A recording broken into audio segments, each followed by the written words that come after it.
All right. Thank you all for coming. Appreciate everybody's time today.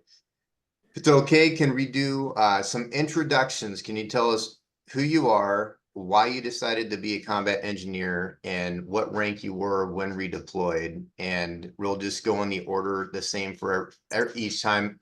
From when you see this on YouTube, you'll see Manchester first, you'll see Niehaus next, and then Val third. So we'll just go in that order. Okay. All right. So, Go ahead, Manchester. My name's Justin Manchester.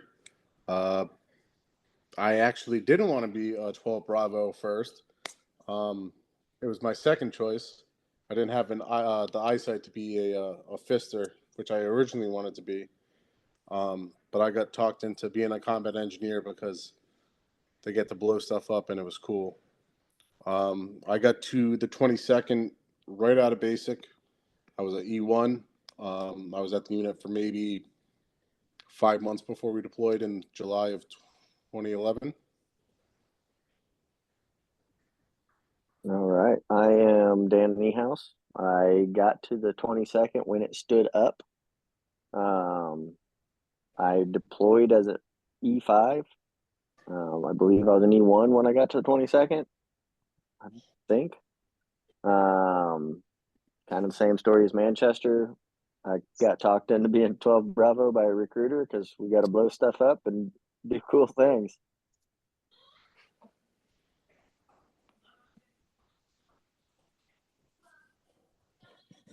Go ahead, Dow. all right, I'm Hung Dao, and I got to the 22nd as an E1, and I'm something like Manchester recruiter. The recruiter talked me into it to get blowing thing up. You know, like, hey, I love to kind of like blow things up and rebuild them, and I believe I got to the 22nd in September of 2010, and we deployed. I think like to Afghanistan. When I deployed, I was an E4. When I was deployed. That's it. Okay, thank you. So Manchester, what were your, I mean, what do you remember leading up to the deployment? So you got there as an E1, fresh into the military, and now you're about to go to war. Like, what are you thinking at this period in time? What do you do to get ready?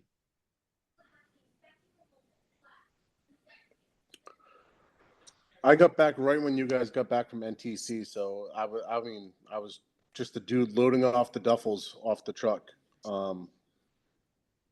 But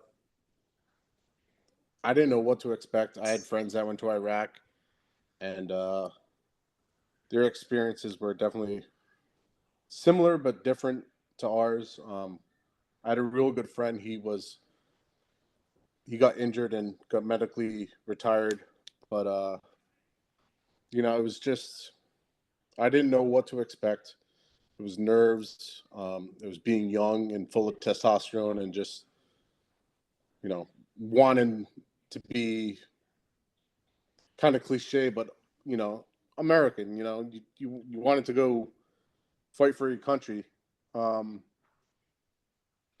it was my time leading up to deployment was just keep my head down, trying to absorb and trying to mesh with these guys that I'm going to spend the next year with.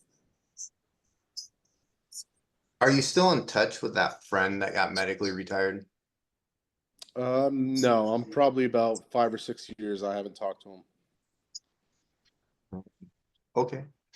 Niehaus, what do you remember about getting prepared for that? And you came in as an E1 too, 22nd would have been all you knew.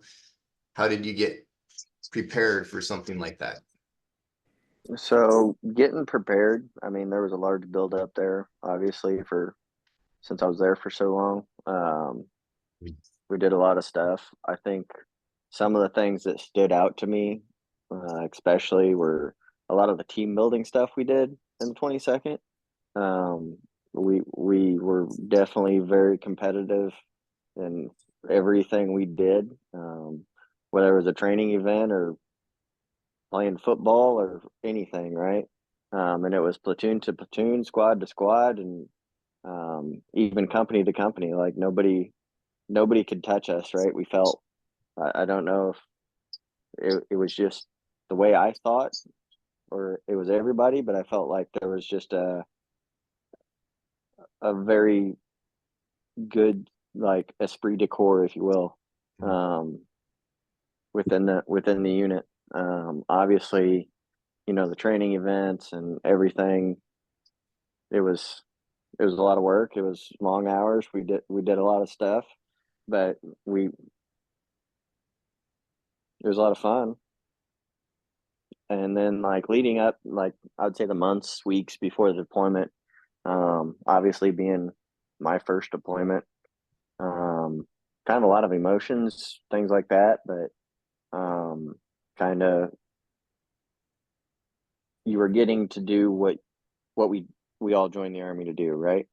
Like, we all joined the Army in a combat MOS. We knew what we were gonna do, but it was the Super Bowl, if you will. Okay, and that, I'm gonna have some follow-up questions when I come back around, but I'm gonna go to Down next. And how about for yourself? What do you remember during that time, and how did you get yourself prepared to deploy?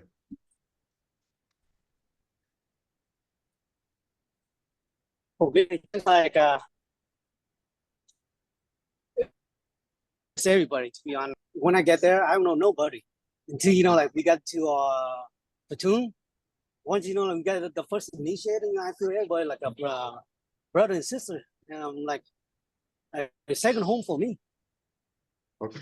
Then just I try to learn everything as much as I can with our job and learn from our team leader and our SWAT leader.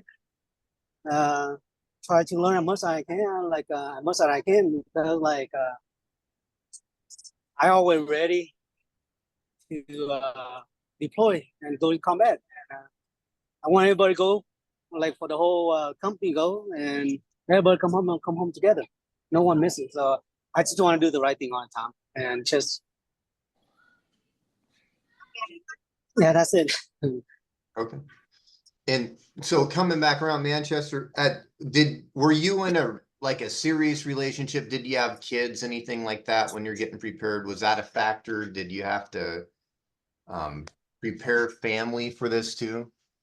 So I was in a relationship. Her and I were dating in 4.5 years, and he came out in April, and I proposed, and we had a shotgun wedding for leave right before we left. So she graduated college Friday, and we got married Monday, and then I was gone like 4 weeks later. So Can you share with us, how do you prepare as a couple? What's your mentality? Maybe you can't prepare, and maybe that's a point. What's the mentality going into this? Because you got to think, like, you might not come back. It's a year, right? It's just a lot of variables to it. So her and I, during the 4.5 years leading up to myself joining the military, we were kind of long distance, probably about an hour and a half, 2 hours apart. So distance really wasn't a thing, but going to war and looking for bombs, pretty much, we didn't know what to expect. I mean, how can you prepare for that? Like, it's like one day it's a problem, the next day it's not. It was one day at a time, pretty much. But I think as best we could, we did it very well. It's not like I joined right out of high school. I was 22 when I joined, and I was just 23 when we got married. So it was a lot to take in that first year, for sure. So Niehaus brought up a good point, but I want to ask the same question to you first. He talked about, in fact, everybody kind of touched on the culture there, and everybody said it was, Dowd said it was like a second home, and he really seemed to have adapted well there. when you got there, what was the culture like? And I ask this because it had, from the day it stood up, and maybe Nias would have some more insight on this. Um, I mean, it had the name Hooligans for a reason. So what Oh, was it like when, I was very aware of the Eagle Cash Card scam that was going around and the reputation of the 22nd. But you know, it was platoon versus platoon. Just who was faster, who was better. It was super competitive. I think that was when I got there, and it was Sergeant Altoff who was in charge. So Sergeant Simcoe was a squad leader, and I don't know. I mean, everyone had their own cliques, so I was literally the new guy that showed up 3-4 months before we left. So I was just trying to, you know, be friendly and be the best private that you could be, and not being the new guy that, you know, you couldn't rely on or couldn't trust, I guess. okay, and then one more question. Uh, the training you received, because you were there very briefly, do you feel it was adequate to prepare you for what you were about to experience in Afghanistan? No, I mean, I literally went from basic training and AIT to deployment. I mean, I got absolutely nothing beforehand, so it was all sergeant time training and hip pocket training on Thursdays, from what I remember. But like AIT didn't teach you anything about route clearance, man. It was pretty much C4 and, you know, the cool stuff that you kind of did, but there was nothing about looking for bombs. Like, as far as I knew, it was plugging your ears and tapping the ground with your foot. Highly effective. Yeah. Okay, Nihao, so the first question was, were you, I mean, did you have to prepare with someone? I don't know if you had children. I seem to recall you just got married too, right before deployment. Yes. So I met my wife about a year before we deployed. Got married. So we met in January, got married. We were together a year, got married in February, and then we deployed, you know, what, July, whenever it was. So I got married. Well, it would have been right when Manchester got there, right when we got back from NTC. So new wife, no kids, kind of preparing that way.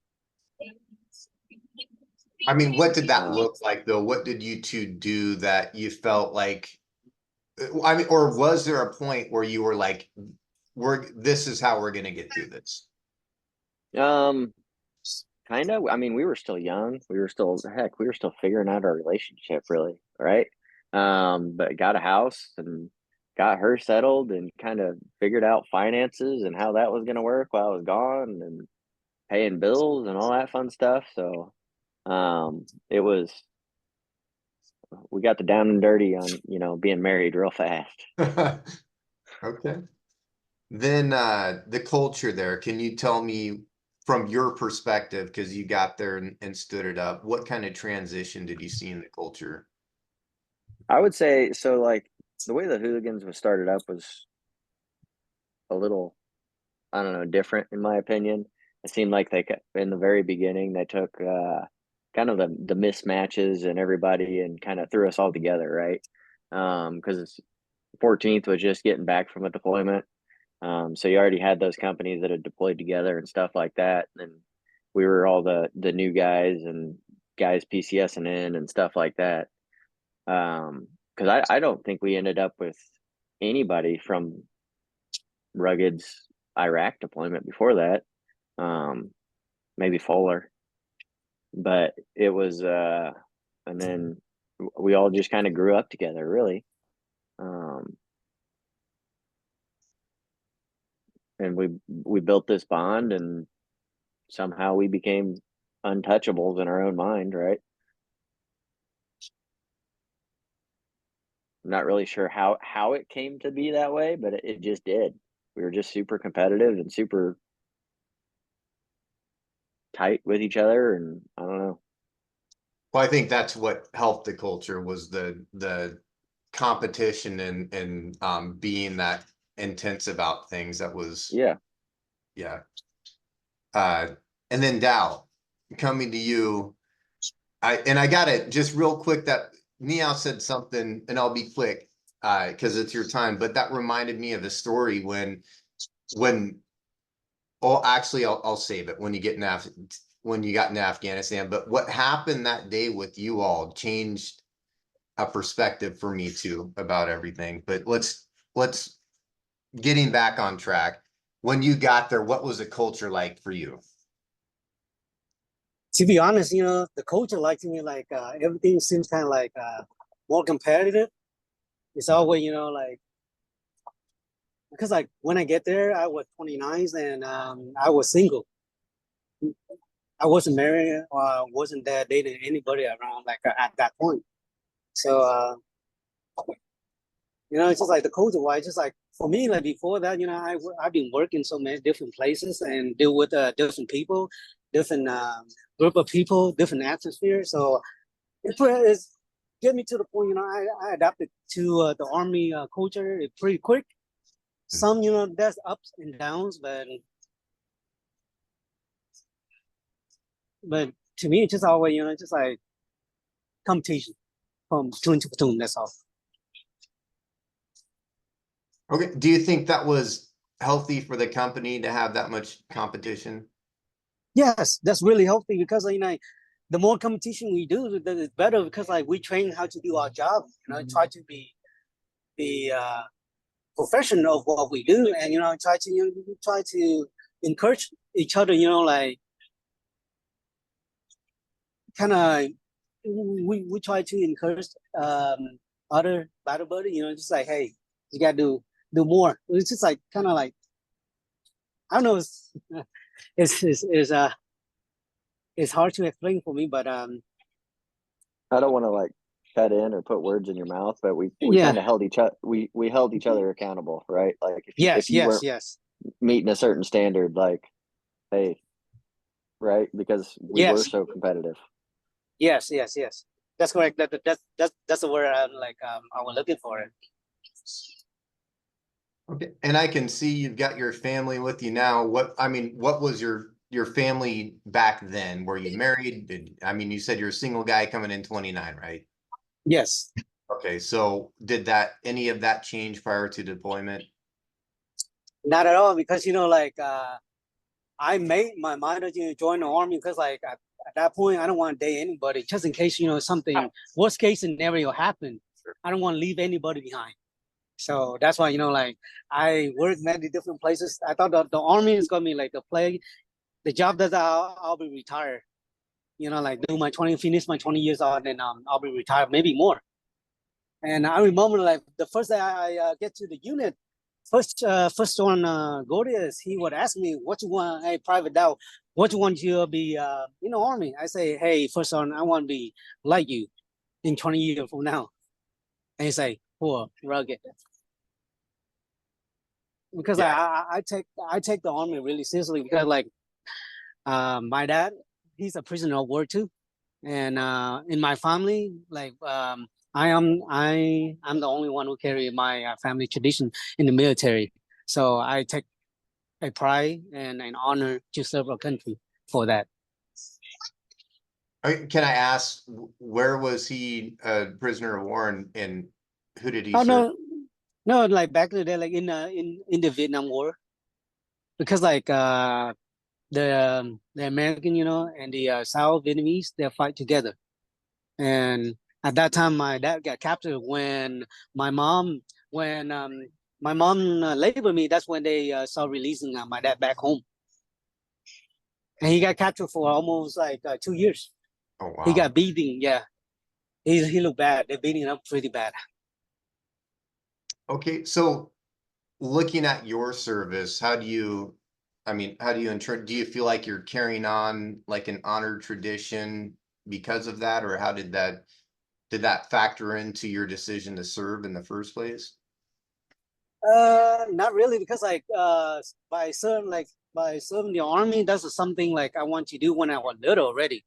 Mm. So I always set a standard for myself to, like to I always set like a high standard for myself when I was in the unit and in the army itself.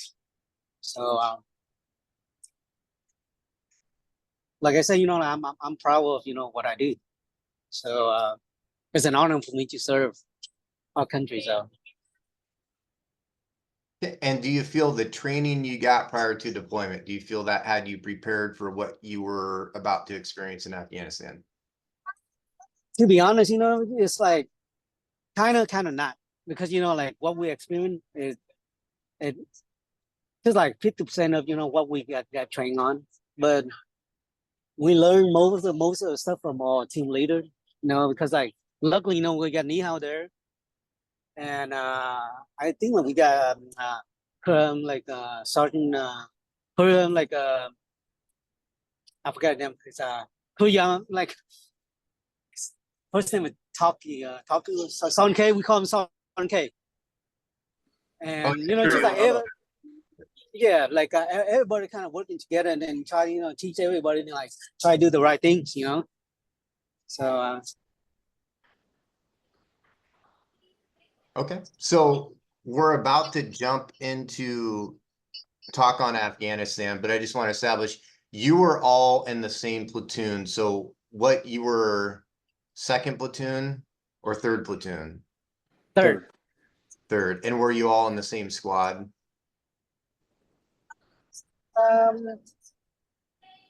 No. No, not at first. Not at first. Okay. But you were all in the same vehicle from time to time on mission? We were the same vehicle for like the first month, and then after that was when everything got really switched around. Yeah. And month is loosely because you got to take into account the right seat, left seat that we did. So Mhm. like I think probably after August 15th, maybe we probably ran together maybe one or two missions after that. But I think after that is when everyone kind of went to different trucks. Yeah, we lost our But I ride. remember. What's that? We lost our ride. Yeah. Yeah. Yep. Fucking right. So you all are going into Afghanistan, different levels of training. I mean, Manchester got practically none. You get over there. What are your first thoughts and memories of arriving in Afghanistan? I remember this like it was yesterday. We got onto the airstrip in CAF, and we had to carry, what was it, 3 duffel bags, a ruck, an assault pack. Like you're literally you can't walk. You're shuffling, and you're getting off that plane. And we were getting onto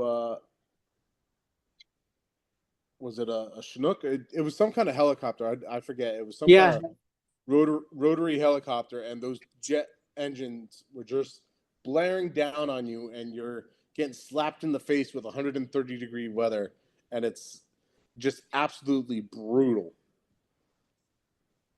And you're just standing in a line trying to get onto the helicopter, and yeah, it was horrible. Yep. Yep. There's something I'm expecting to hear, and I'm amazed I don't hear it. Like, do you remember any smells? Oh yeah, I mean Yeah. obviously you got poop on, you got just dirt. Yeah, I mean, you got that random lady's voice coming over the speaker for incoming and rockets, and I'm pretty sure we were all at the tent over by the poo pond when we got our first incoming, from what I remember, and the rocket was like 15 meters over our head, because I remember first time Gordius was talking about it. I want to say you were the forward echelon, right? Who, me? Yeah. No, I had to stay for a BIP course. So I Oh, okay. was one of the last to get, if you mean going to PSAB, Yeah, yeah, yeah. I was one of the last to go to PSAB. But yeah, I just remember calf being hot as hell, dusty, the poo pond, and the boardwalk. I love that place. Yeah, good memories. The only thing I really remember that is they had a KFC, I think. And I should apologize just in case you had forgotten about the coupon. I was not going to let people forget about the coupon. Oh, of course, you know, you had the sign, you had the lifeguard on duty chair, and Yeah, I don't think people are going to swim in it. yeah. Okay, and Niehaus, what were your like first thoughts and impressions with arriving in Afghanistan? So first thing, as soon as we stepped off the back of the bird, the heat, the smell, how heavy the air was, and how dusty it was. Honestly, it was kind of eye opening, right?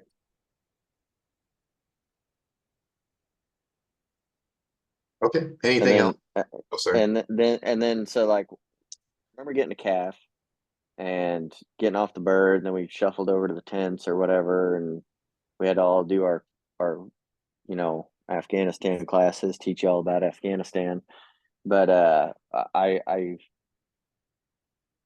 if you want to call it that, I feel like those classes were pretty well useless.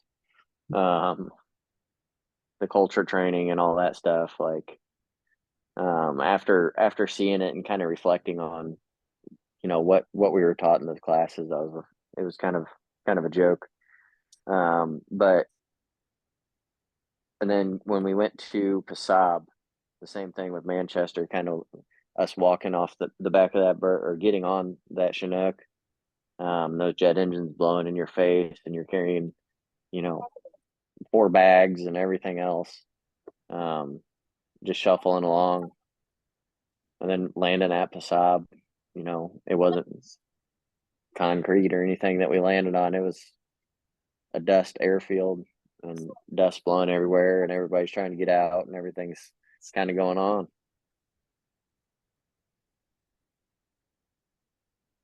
Okay.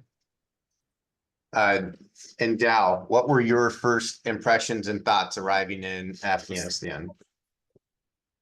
Well, like Manchester and Neil say it all. I have the same thought like they do too. Say, man, what did I put myself into? first thing we step out of that plane, we always the first thing we smell just like shithole. So what's going on? I thought like military base. Well, what's going on? Yeah, but Manchester and Nihao saying them all.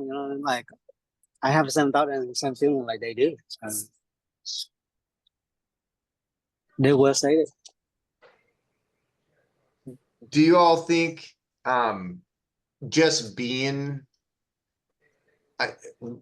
did it impact you or change you in any way, just being in a country like that where there's, water now is potable and non-potable, and aside from, and I know like on Bob Basab, there were adjustments like the outhouses, but I don't mean stuff like that. Just people living in mud huts, seeing that level of poverty, did that have an impact on you guys in any way?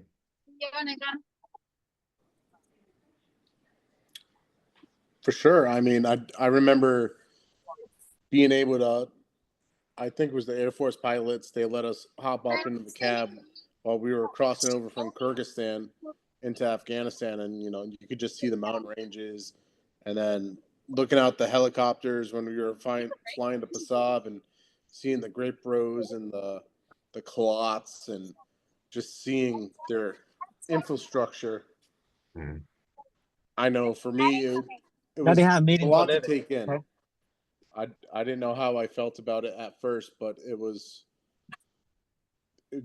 almost kind of pretty seeing that countryside and seeing the country. And then when you landed, you know, the smells and the air hits you, and then just pure chaos of just civilization. It's just completely different, and it's Mình đang interview đấy.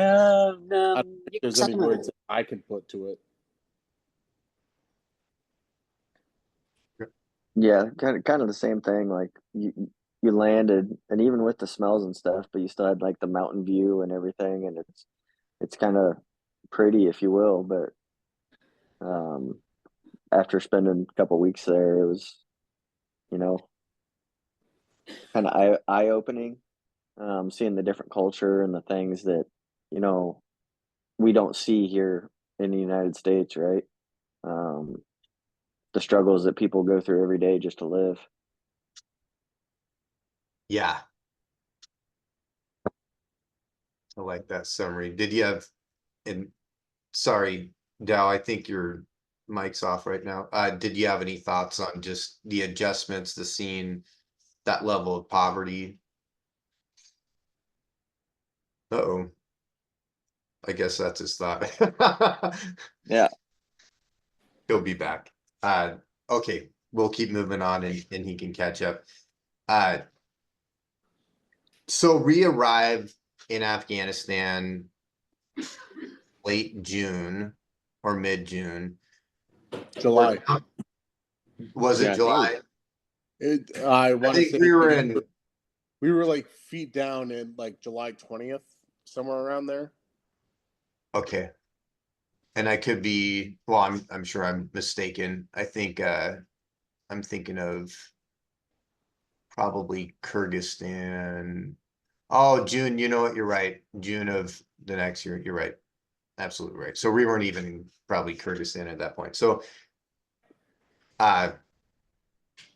so we arrive in July. So we're jumping a little bit ahead, but this is still early in the deployment. Like one of you had mentioned about the right seat ride. So we get there and the unit you're replacing is training you up. So you're going on mission with them and they're teaching you how to get things done, which is probably the first time for you, Manchester, you got to actually do route clearance.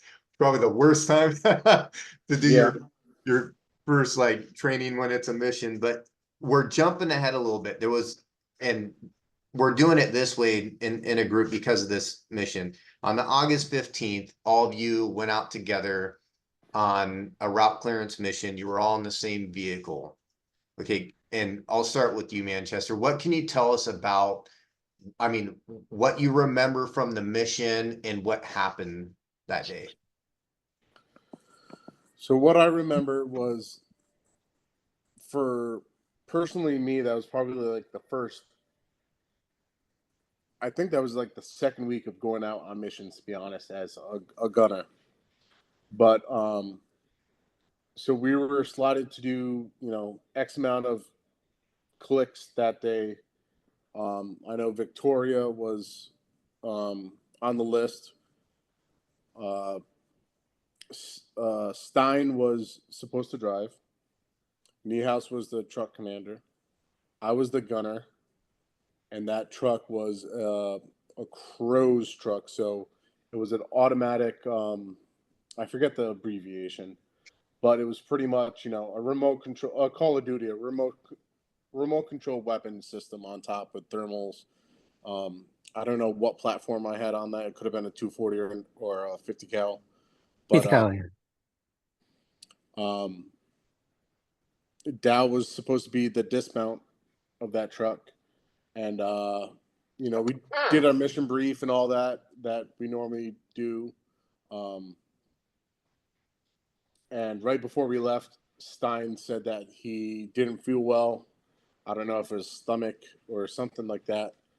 And so Dow took over because, you know, it was an RG-31. We were the last truck in that patrol to pull rear security. So Dow took over as the driver, and, you know, being a short man as he is, pulled the seat up, and Stein was in the back with me. So to put it in perspective, the Crow truck the gunner seat was towards the very back in the hatch. Whereas if it was an open turret, I would be literally kicking the driver and the TC. And we were all just absolutely exhausted because we were all getting maybe 2-3 hours of sleep throughout the week.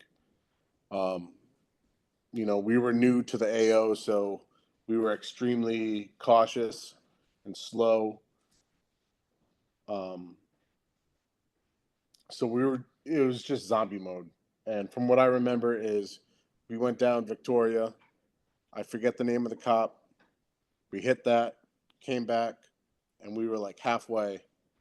And then out of nowhere, just the truck just shook and loud bang. And literally, like, I want to say within 8 or 10 seconds, the second one hit. And this one just put straight dust. You couldn't see 5 feet in front of you. And then it put this. I remember this very vividly. It was a metallic taste, like if you were a kid and you put like gum wrappers or aluminum foil like on your teeth and pretending it was a grill, just pure metallic taste in your face. I'm sorry, in your teeth. And the truck just stopped, and everyone talked in the truck and made sure everyone was okay. And then we tried to key out to it was Lieutenant Demona. I don't know if he was calling on the radio or if Sergeant Simcoe was, but you know, we had no power. We were completely dead in the water. And for some reason, I kept an extra whip antenna in my backpack, and I took that and I took the radio. It was the 152s. I took it out of the I forget how. It was like a jack that we would plug them into, and it would go throughout the truck. I took the radio out, I put the antenna on, and flipped to the LT, and I told him that we got hit. And I started talking about something, and he pretty much stopped me in my tracks because you know, it was just pure adrenaline dump. I don't know what was going on.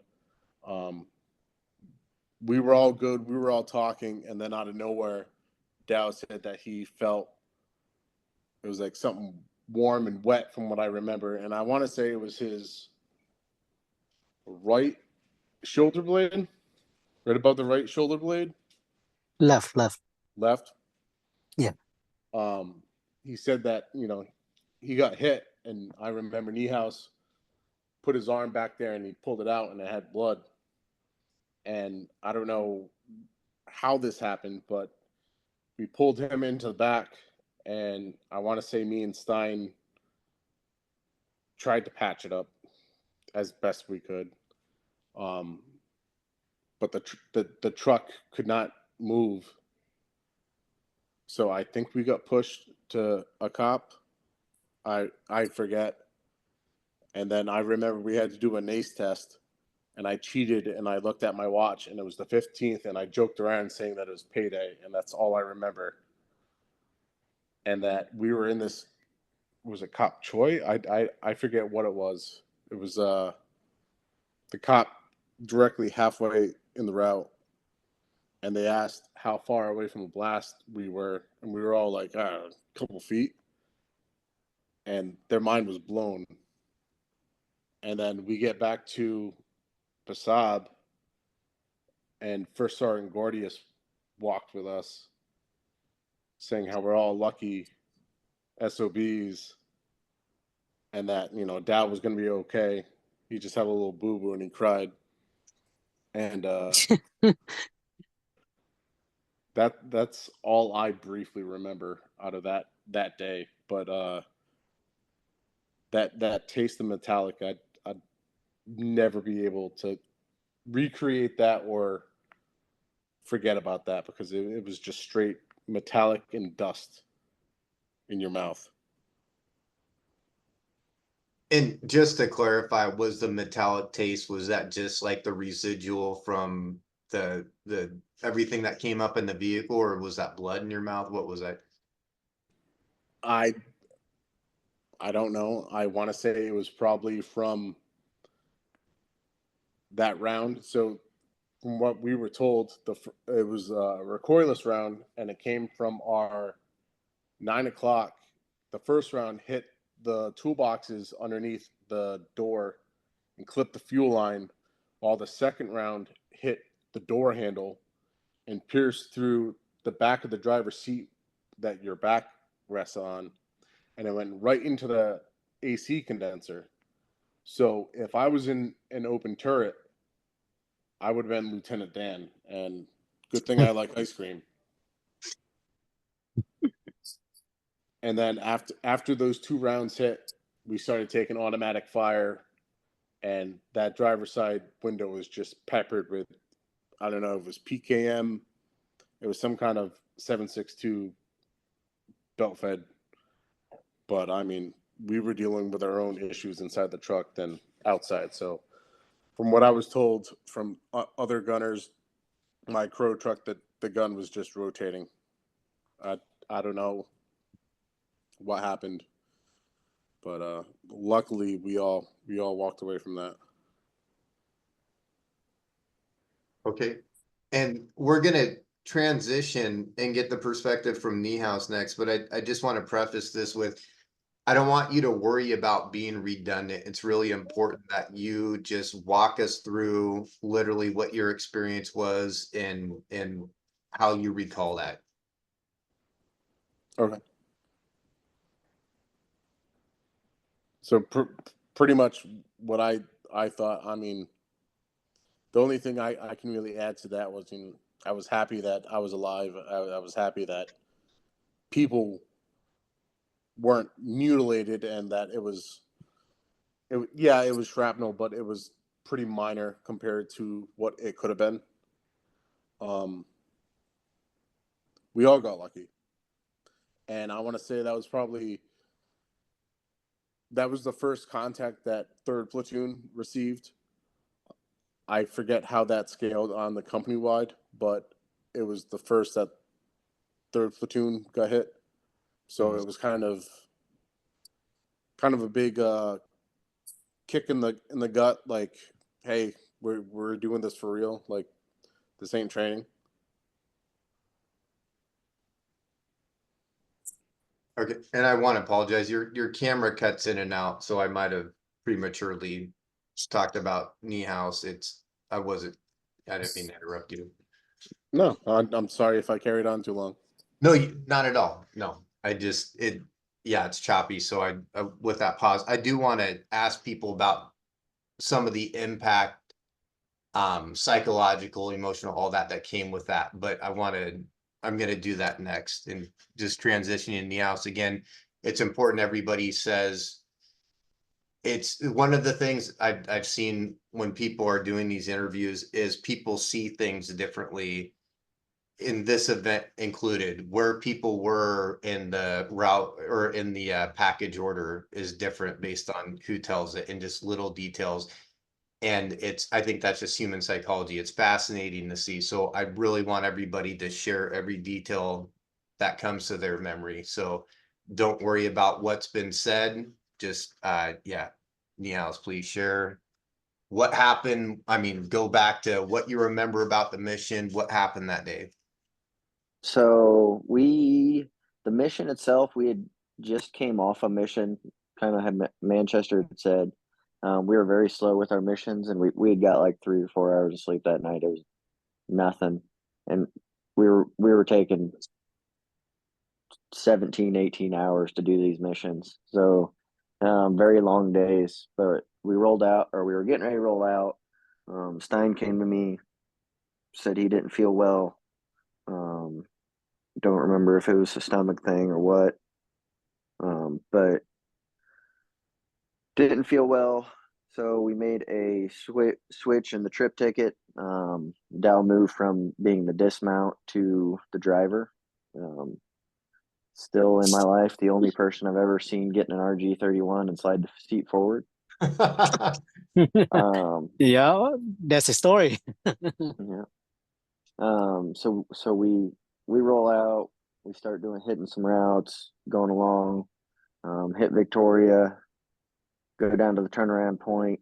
Coming back up, there was if I remember correctly, there was an S curve. So you turn. It was a left turn, and then a right turn, and you immediately went over a bridge. If I remember correctly. And it was kind of odd when we were coming back. When you made the right turn and went over the bridge, there was a camel standing right there, like right next to the road, like, and it had this rope hanging from it. It looked like it had been tied up at some point or something. I don't know. It was just standing there right on the edge of the road. I don't know if it was meant to be like something to slow us down, stop us, what. But we were the last truck in the convoy to pass it. Kind of cruising along, doing our thing, and then all of a sudden, all hell breaks loose.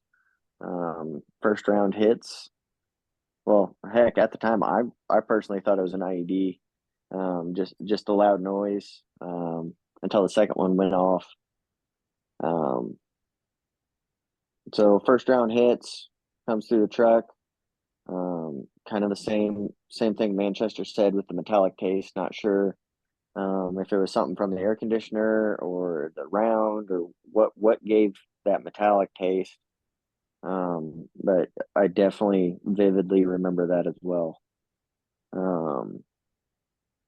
So second round hits, Manchester gets the radio going, calls it out. We're sitting there. There's a gunfight going on outside. We're sitting there. Apparently, I'm kind of yelling at Manchester, trying to get the gun back up, and we don't have any power, obviously, because a recoilless rifle round just went through our batteries. But so sitting there, they start getting us hooked up. They get the fire suppressed. Start getting us hooked up, and Dow just looks over at me, and I can remember his face very, very vividly. And he says, "My back's hot." And I said, "What do you mean your back's hot?" He says, "My back's hot and wet." And I stuck my arm down in the back of his IOTV, pulled it out, and just blood. At that point, we're trying to get Dow's IOTV up over him in a safe manner, where he's still trying to keep it on, and we're trying to do it. And Manchester, I forget if he yelled or came up there and like kind of grabbed a hold of Dow and pulled him to the back. And Stein and Manchester started administering first aid on him.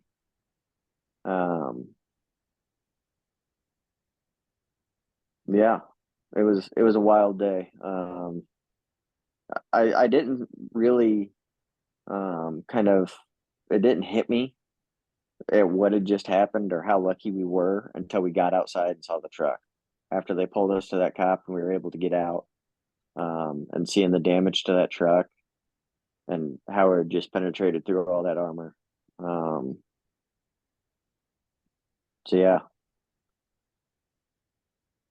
very lucky. I mean, I don't know where or how the stars aligned where we had a Crow truck as the final truck in the patrol. We've never done that. People don't do that. You need that gunner for that interaction.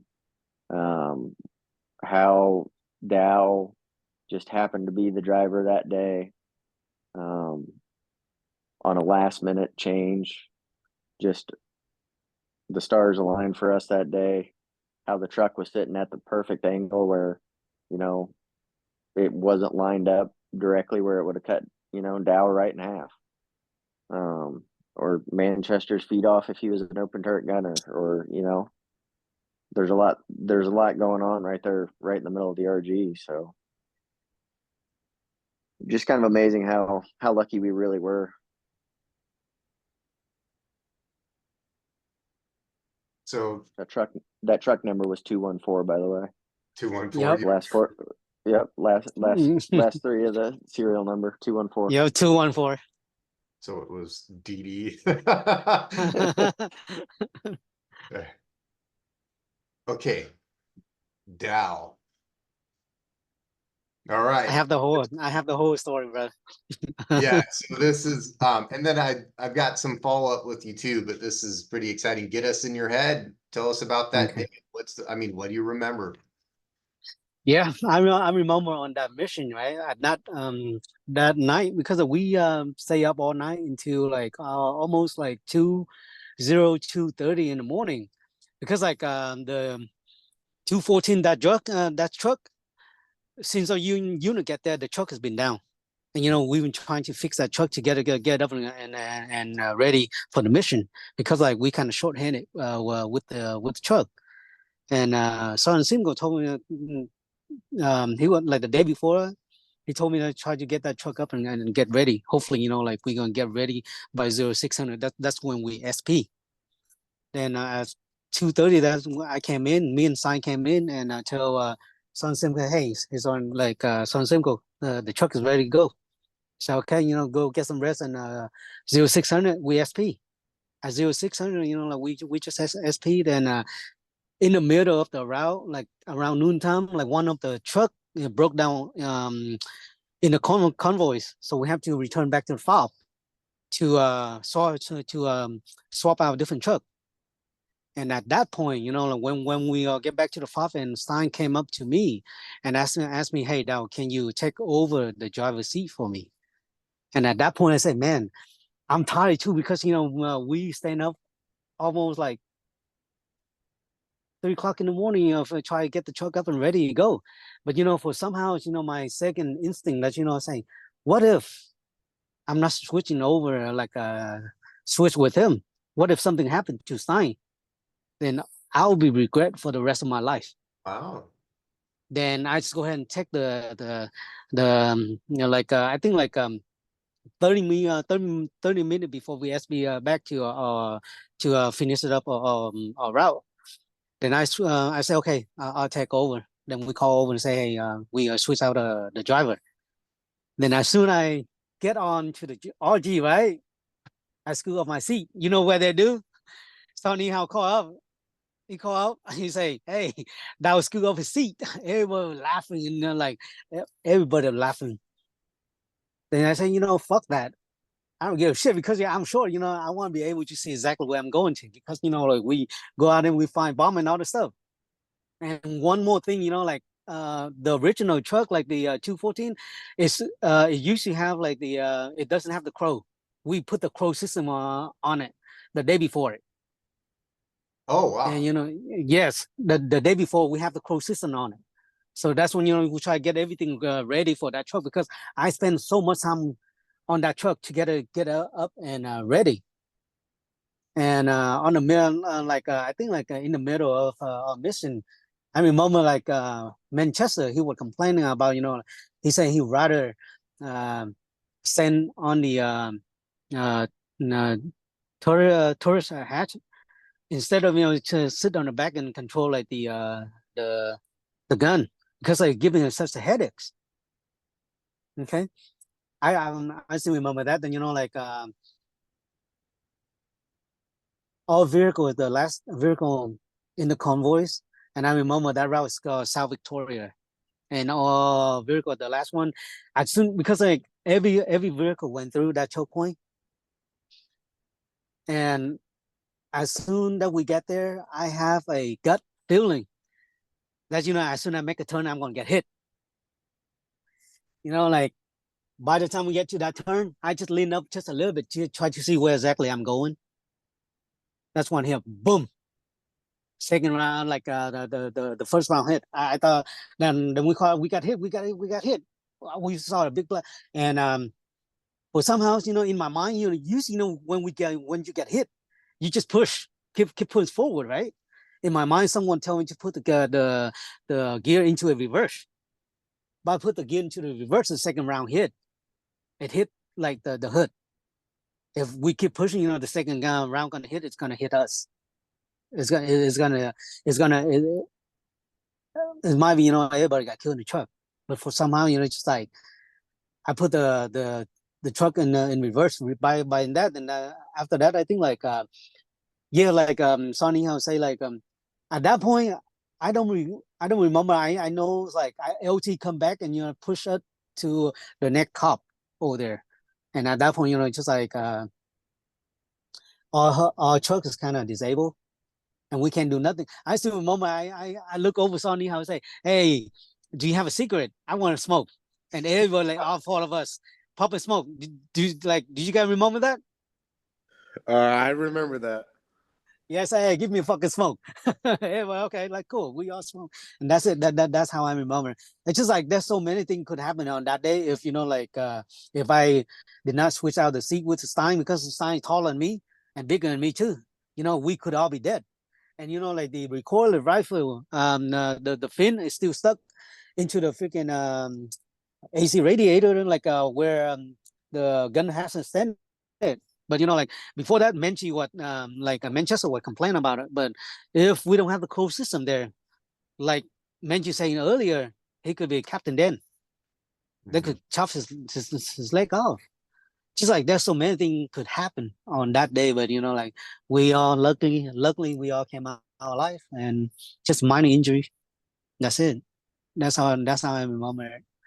And say, man, what if this? What if that? It could be a lot of things. It could be worse than than what happened. Yeah, that's So, how I remember it. well, that's awesome. And one thing I want to point out with everybody, which I find somewhat amusing, but doesn't surprise me at all, is just to put this in the context for people who weren't, in the military or deployed, this is an event that would have led to a Purple Heart, right? You would have gotten a Purple Heart for your injuries. Yes. Okay. And everybody would have got a combat action badge. Yes. And none of you mentioned the fact you got an award for that, because I'm proud of you for that on one hand, but like on the other, you deserve the recognition for that. People should know you got a Purple Heart for what happened that day, and everybody got a combat action badge for taking fire by the enemy, and all of you could have died. You're right. It's a story of coincidences too. And it sounds like one little thing would have gone different, right? Not pulling the seat up or not going in reverse, and even the windows holding out. Thank God they did Yeah. that. Because like if I'm not leaning forward to see like where I'm going, my back, my body could be cut in half because it's barely missed me like an inch right behind my back. It took off my back seat. That's why that's when I just leaned it up just a little bit. So there was a story I wanted to share, and I don't want to spend any time on myself, but I think it's important to share because we're about to get into perspectives and some things about the impact of that. And I remember when you all pulled up in the motor pool and looking, and I saw the hole punched in the driver's side door and saw how it went through and ripped there. You couldn't help but think how that was like a game of inches. Like, I cannot believe that missed him. But we'd had these things happen over there. And at that point in time, Rear had already had his incident.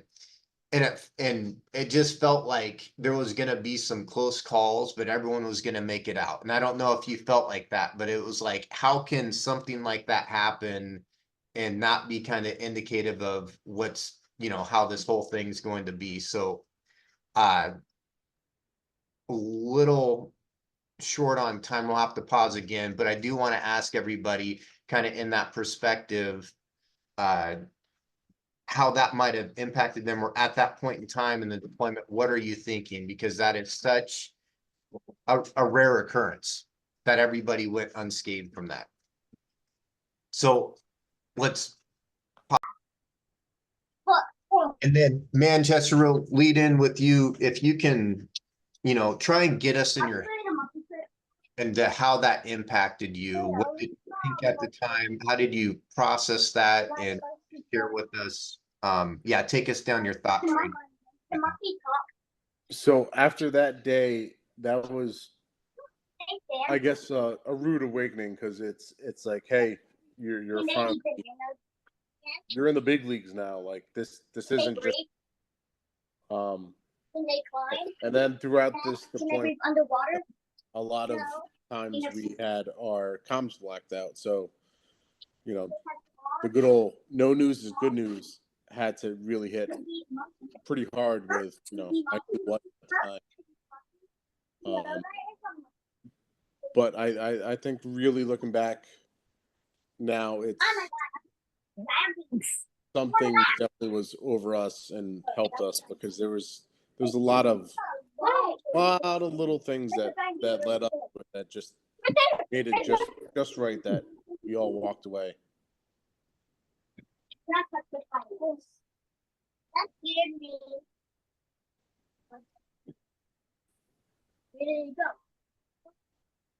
Sorry, I'm trying to cut out my background noise. Could you, Niehaus, could you share with us the impact that had on you? What were you thinking? How did you process that? Yeah. So kind of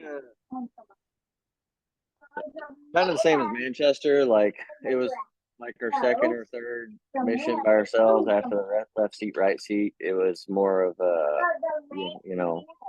this isn't a game. This isn't training. This is the real stuff, right? This is the big leagues, if you will, kind of like Manchester said. But I wouldn't say it was eye opening. I will say, to kind of realize that people do get hurt. People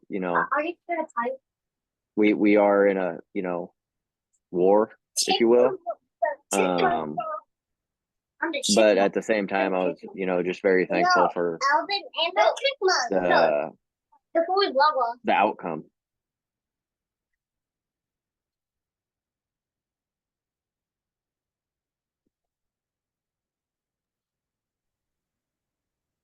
Oops, sorry.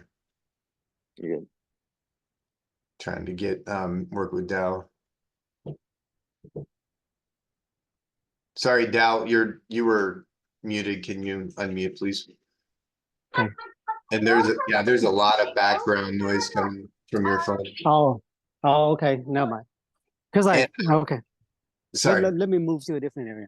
And you're doing us all a favor. So I just want to say I'm not complaining at all, but I didn't want it overriding other people's voice. Can you share with us, especially from your perspective, like how did you process that?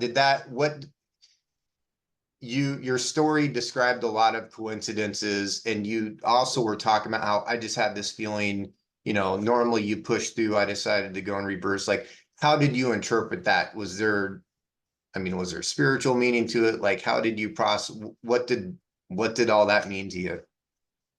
Yeah, it's more like spiritual to me, because every mission, before we deploy, I went to my one of my master monk, and I told him, I'm going to war, and he told me okay, just go ahead and just go and do what you have to do, just be yourself. And he hanged me over like a little statue of the Buddhist, and he told me this is like when back in the day, like when it's in the wartime, he hold that statue, their necklace face. He hold him and he prays, and then every day he came home, like he make it through safely. And like every morning, every mission like we went, I always hold it and kind of pray for everybody, say, hey, kind of pray for everybody just come home safe. And that's it. I just want, just like complete a mission and be home safe.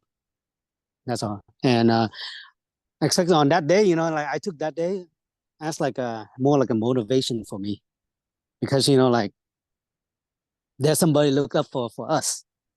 So luckily we came out, nothing happened to us, just a little minor scratch, but there's a lot of memory into it. But Okay. So even if the injuries weren't severe, would you, and I want everyone answered this, but just starting with, would you consider that a near-death experience just based on the context of it?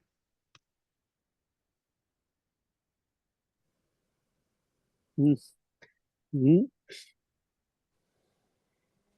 not really, not really, because like what I see is, it's kind of like, hey, I, I, I don't know how to put it in a word, but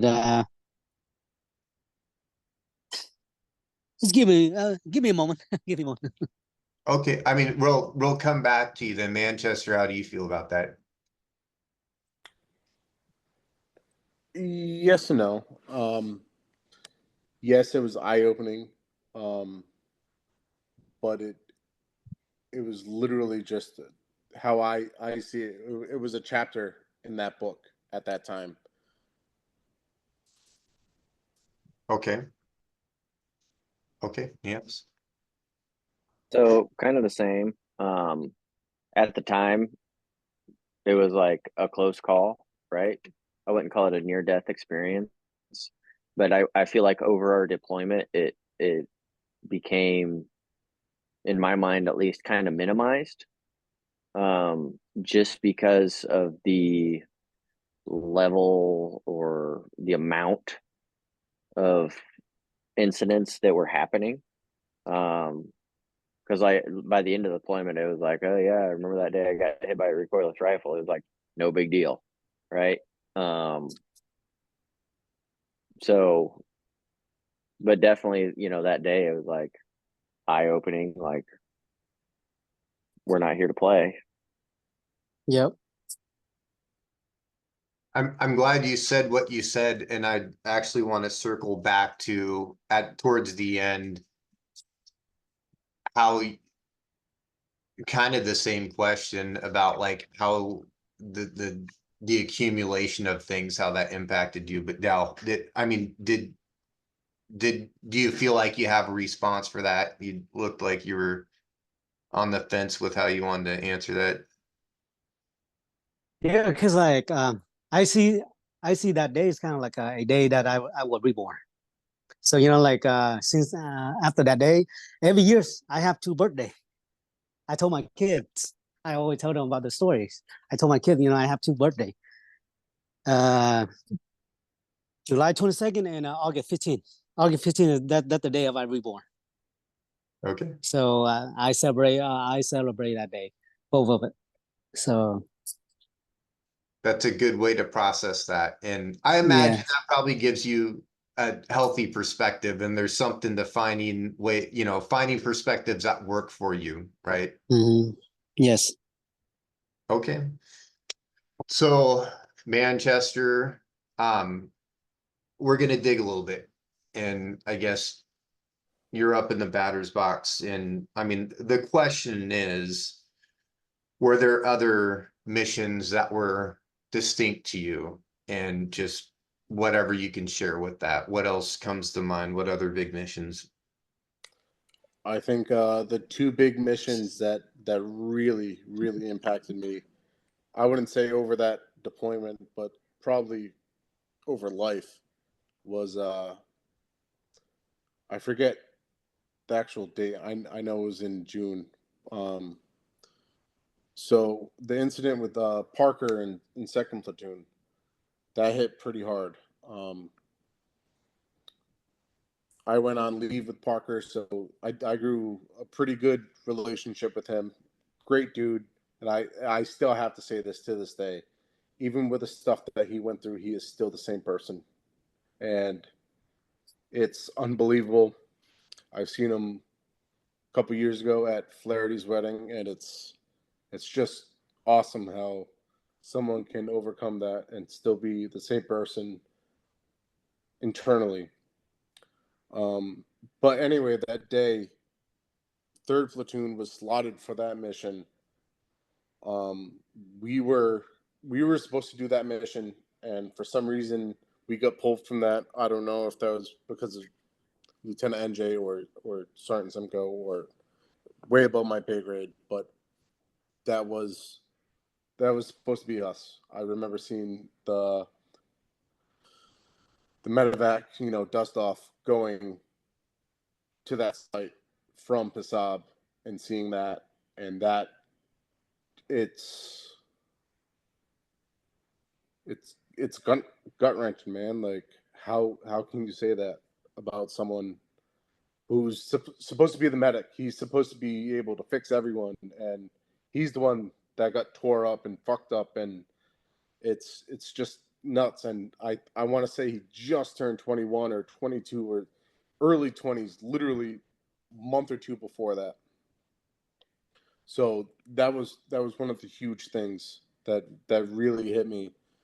The other one was Sergeant Povolitis. So that literally happened the day after my first wedding anniversary, and it happened on Victoria, same route, probably within the same area that happened with us with our truck. And we were QRF that day, and we got the call. I remember trying to. So I was, in context, I was the lieutenant's gunner for 3/4 of that deployment. So I had some privileges. Like I knew how stuff operated a little bit more than the average Joe. So I heard the roster number come across, and I was trying to put it together there. And the platoon sergeant at the time was Staff Sergeant Smith, or as everyone called him, Sapper Smith. So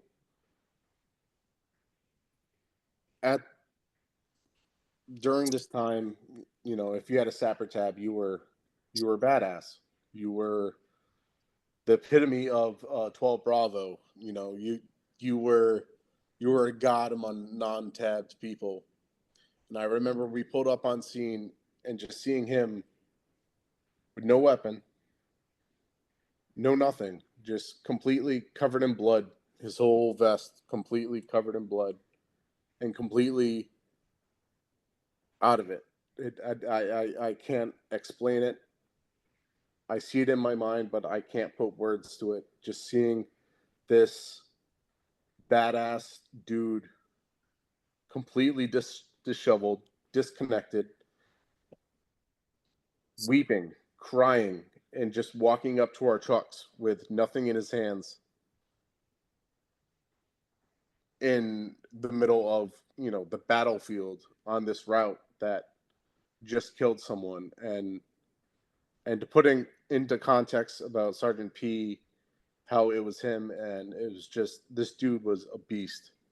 So he was my gunner when we did right seat, left seat. When 4th platoon came in, he was in my truck, and he was just down to earth dude, like the epitome of a Southern gentleman. Like this dude could bench press a car and spit out a peach pit at you at the same time, and hide your girls too. Like, whew.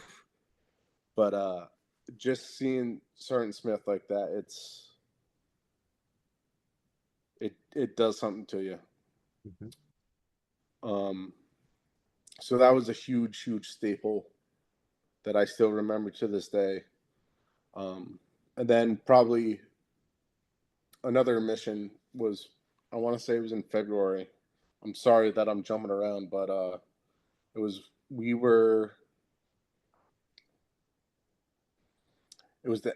I don't think it was Toronto, but it was another route. I forget what it was. The CB. Hyena. But it was when DeReese got hit. And we were in a firefight. There was a truck that rolled over into a culvert that had the canine. So the canine fucking bit someone, and it was just pure pandemonium. We were getting contact from like 10 o'clock and 3 o'clock. And I remember hearing the shot and then looking back, and DeReese was right behind me, and he was the gunner. And I remember seeing him going down.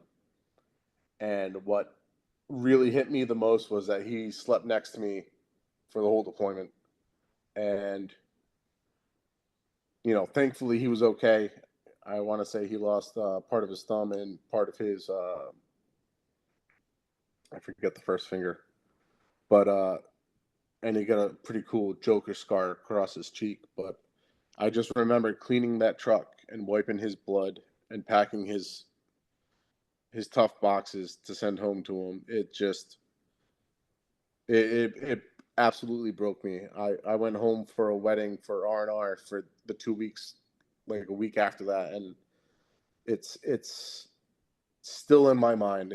That completely messed me up, and I'm still processing it to this day. But it's one of those memories that it's a core memory. Just seeing someone that you slept next to for 6 months go down and wiping up their blood and packing their stuff. And that's all I got to say about that. Yeah, that's pretty heavy. And I do want to ask some follow-up questions, but I'm going to push those to the end of the interview for those. Yep. Niehaus, is there other distinct missions and memories from the deployment? Yes. QRF, I believe it was Toronto, the same one that Doris got hit on. We rolled out for QRF.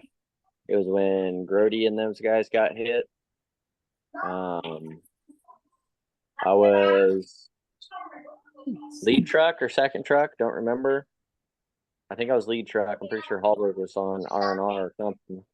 We rolled up on it when we were rolling down the route. The Kazovac trucks were rolling back to the fob. Rolled up on the truck. I dismounted, me, mechanics, forget who else. There's 4 of us on the ground. It was me and 2 mechanics and somebody else. Started taking contact. And I can't remember his name. He was a mechanic, skinny guy, kind of short, blonde. Yeah, I just want to caution you. I don't Okay. know if you should. Yeah. Okay. Yeah. Okay. But yeah, started taking contact. Had a bit of a situation with him. Had to take care of that. The truck that I got out of pulled up next to us, provided cover fire for us. And then we were able to finally get the truck loaded, and on the way out, they set off another IED about, I don't know, 20 feet from where I was standing that whole time. They were trying to hit a truck, but just the fact that I'd probably walked over that probably 5 or 6 times. Again, another very lucky day. And then one more mission. It was on Victoria as well. It was the day before Sergeant P got hit. Our Buffalo got hit. Me and Powell and Vest, in that culvert that Sergeant P was out clearing, in the same one. We got hit there, and we had to medevac Powell that day as well. Okay. I mean, are you comfortable sharing a bit more about what that Yeah. medevac was like? Yeah, I mean, just the way that, so IED went off, direct hit on the Buffalo, right in the center of the truck. Most of our AEDs at that point had hit the front of the truck. So front of trucks, pressure plate situations. This was a command wire. He had a pretty serious back injury. We had to get him out of a Buffalo on a litter, and then Kazovac him to that cop there. I forget what the name of it is, but we were like 100 yards outside their gate. It was, I don't know. I remember that day. I've never seen a 26-ton truck 20 Yes. feet up in the air. Yes. It was just one of those feats of you just could not process it. Just seeing a buffalo that high up in the air. It was Yeah, and it was weird because so like we went down, we everybody crossed over this. When we got to the turnaround point, there was an infantry platoon coming behind us. They all crossed over it. We were third or fourth truck in the patrol, pulled back over it, and I looked out the window, saw the wire, and right then it went off. Nothing. I mean, nothing could be done at that point. But it was big. It hurt. What month was that in? Do you remember? It would have been the day before Sergeant P got hit. Okay. The whole company was out on the same area.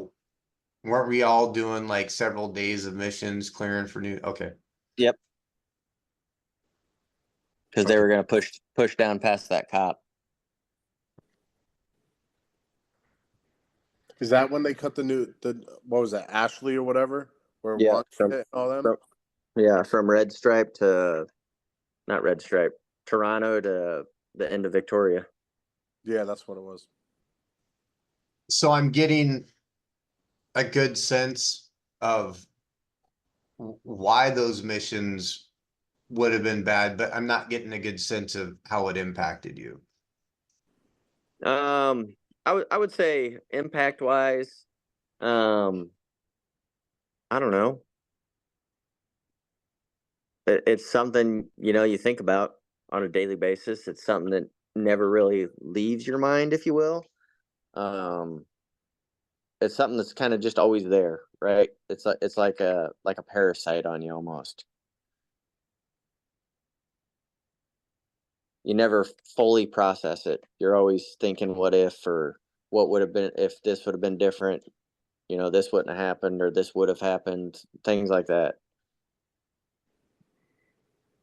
And then the sounds.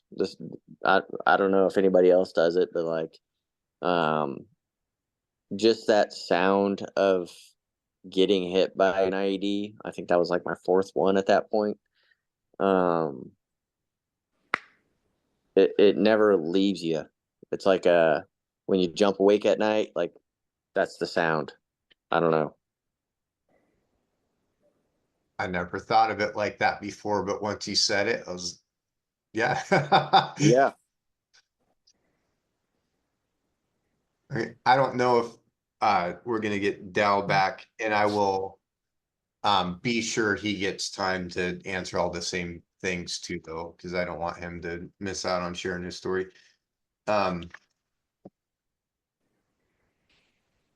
There are some things I would like to follow up individually with both of you after this as well. Absolutely. Okay. Okay, so we pretty much walked through, very, very briefly through the deployment. Were there any early adjustment issues coming back? And from what I remember, we get back, they break us all up. I have no idea what happened with YouTube, but were there adjustment issues with coming back from Afghanistan and then with extending that? Were there adjustment issues when you got out of the military? So when I got back from that first deployment, I remember we had to do, the debriefing. We had to take those red and blue pills because we had to take the doxycycline because of the malaria. Remember, we had to take those pills that would flush out our kidneys, but they were like, you can't drink alcohol. And everyone was like, yeah, you're nuts. But yeah, I mean, I remember I was almost a year straight taking melatonin every night just so I could fall asleep and stay asleep. I had a condo right on I-5, so here in traffic, the backfiring of cars, any sounds that sounded like an explosion or a gunshot, I was hyper alert to it, or panic about, which it sounds silly, but it's literally like the very baseline of PTSD. Like, we were all messed up. We any drop of a hat, I was flipping out, just 0 to 10 real quick, and I feel horrible about it because who got that was our spouses. And coming home, and I think I was with my wife for a combined 4 weeks of our first year of marriage, and she took that. And then, how else do young men that just came back from war vent? They drink. I was drinking it every day. And it sucked because it was at that point in time in the military. I think people were starting to come around to it, higher ups and the organization at itself, but you were still stamped a black cloud if you said something about TBI or something like that. Like, everyone joked about TBIs as applesauce, and with the NACE report and stuff like that. But like, we were all affected, all of us. And my experiences from my friend from Iraq, he got injured in, I want to say it was 2007. So it was just the military and the VA throwing prescriptions at him left and right. And he ended up becoming, addicted to drugs. And I didn't want that. So I didn't say anything. So the only way I could internalize stuff was to bottle it up and drink. I didn't have a way of expressing myself. I didn't have a way of venting. I could talk to guys in the unit, and from what I gathered, it was the same. But there was no proper way of someone that went through the life changing events that we did, properly, I guess. Can I piggyback on that real quick? Go right ahead. So I feel like we did a lot of drinking, all of us. But I felt like a way that we found to cope with it was together, because we did a lot of things together when we got back. It was kind of like I don't know, a trauma bond that kept us together, and we did all sorts of random stuff. I mean, it all centered around drinking, don't get me wrong. Yeah. But like, we did all sorts of just random stuff. I felt like I never did anything with just my family. Like, I had to bring somebody along that, went through the same stuff I went through. I mean, to be honest, was either at my place or your place. Exactly. It was one of us in 3rd platoon, and we were so good about, mixing the lower enlisted with POs and platoon leaders. We were so tight that we all blended together, and we would party and drink and talk about stuff, but we never brought it to work. But at the same time, there was other people in the unit that I felt that went through the proper channels of treating this stuff, and they once again just got tossed prescription after prescription after prescription. And it was absolutely eye-opening to see how this person was and how they were after this. And I know for myself, I didn't want to deal with that. I didn't want to go through that. So I just kind of, rugged is the best way I could say that. Now, getting out of the Army, that I found that more probably just as hard as coming back from the first deployment than anything, because you got all these people that shared the same dramatic experiences. They know the best times, they know the worst times of your life. They can completely relate because they were there. What really brought me to that was, no matter who this person was in the platoon, whether it was the PT stud or the dude that was just the absolute shitbag, and I'm not going to say who that was, they had your back. No questions. No, like someone had a problem with you, you had 5 guys right behind you. And the one thing I think with military that was never brought up and still isn't is that when you go home, just back to where, before the military, and you see your friends and you spend this time and money that is very restricted because it's not like we make that much money. You go home and you only got 2 weeks and someone doesn't want to come and see you or spend time with you, you lose friends. And I think I've lost more friends because I joined the military than anything, to be honest. And I think that was the big gut wrenching thing, because you come home and 95% of us that leave the military service go back to their home state, and you still got Joe Schmo working at the grocery store when you left, and it's like, I've done A, B, and C, and you're still down here. And then you lose all your other friends that you tried to communicate with while you were trying to still do something positive in your life. And everyone wants to brag about, my friends over in Afghanistan or Iraq or deployed and stuff like this. But when push comes to shove, when you're home, they don't want to spend the 15 or 20 minutes to come see you or pick you up because you don't have a car. That was a huge issue with me.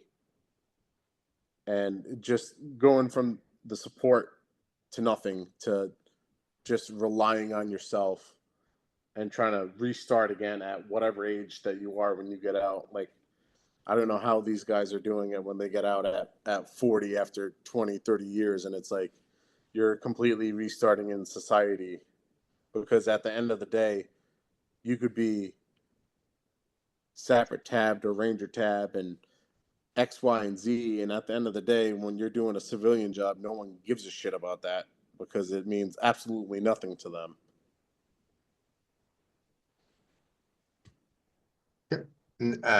Niels, floor is yours. Talk about adjustments coming back and exiting the military. And so I kind of want to piggyback off what Justin said there. So when you go home after the military, or even when you're on leave and stuff like that, I don't know if it was especially for us because of the bond we had and how close we became. I don't know if every unit's like this. I'm not sure. But you do lose a lot of friends because of that. That don't understand that. And I don't know if it's like an internal subconscious thing, because you have a different expectation of friends because of the level of support you have with the other dudes in your unit. I'm not sure if that's what it is or what it really is. But I get what he's saying. Yes, that's exactly how it is.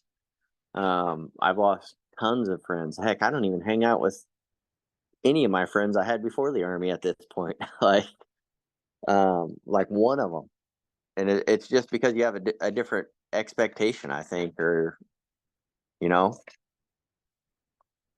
to what your friends should be doing and what you should be doing and how you should be interacting and the support you should give each other.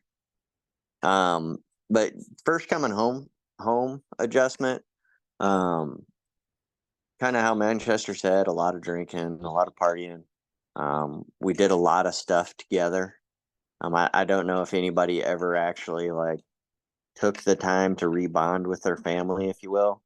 It was more of a, hey, let's go do this with all my buddies kind of stuff, right? I mean, you had those moments, but they were short lived. It was go, and let's go hang out with these guys because subconsciously it was because they get me, right? They get what I'm going through. They get where my mind's at. They get, because they're going through it too.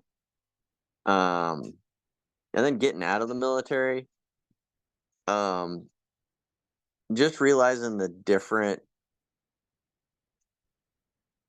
I don't even know what it is, the different levels of sort of discipline, just within internal discipline that people have with themselves. going to work every day and like people not showing up or showing up late and things like that, just little things like that that just absolutely frustrates you because you built that expectation for yourself and for the folks around you, that level of accountability. I don't know. It's weird, but like even to this day, I got out of the Army in 2016, I think, 16 or 17, and like even to this day, like if you're not 15 minutes early, you're late. If you know, um, you're gonna take your ass to work every day, whether you're sick or not. You're gonna do these things just because that discipline the military gave you. And I definitely never had that before I went in. I was all over the place, to say the least. But yeah, it, uh, yeah, that's it. That's all I got.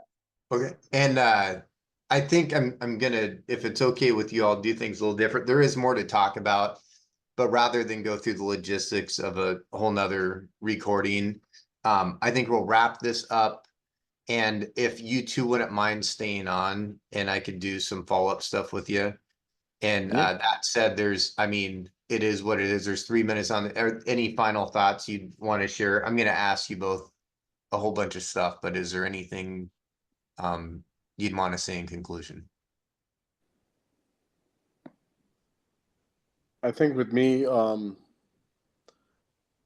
yeah, the 22nd went through a lot, physically, emotionally, mentally, but it's something that I'm extremely proud of. If my child wanted to join the military, I would not say no. I think that's one of the best decisions of my life, even though that's something that I always wanted ever since I was younger. Um, but to me, it's just a chapter in a book. It's not something that I'm not one of those dudes that, thank me for my service and where's my free Applebee's hamburger. It's yeah, I served, and if you want to ask me about it, I'm a completely open book. I'll tell you the best and the worst, and anything you want to know, I will tell you. But I'm not one of those dudes that wears T-shirts and stickers but it's what you're doing is great, Joe. Like, we have to get our story out. I would do anything possible just to see everyone together and not at a funeral for once. And I can't wait for that day. Reunion, it's coming. Final thoughts, Neos? Um, for me, kind of the same thing. Like super proud of what I did. Super proud of the folks I did it with. Because they're like Manchester. There was a lot of guys that showed up, right at the end, right before we deployed, and they absolutely killed it. With little to no training, figuring it out on the go. Young guys that didn't have a clue, right? Just showing up, didn't have a clue about the Army even really. Um, Super proud of that. Super proud of what we did together, and what we were able to accomplish. And yeah, and just I don't know. Again, happy you're doing this. Really am. Super grateful for it. I think it does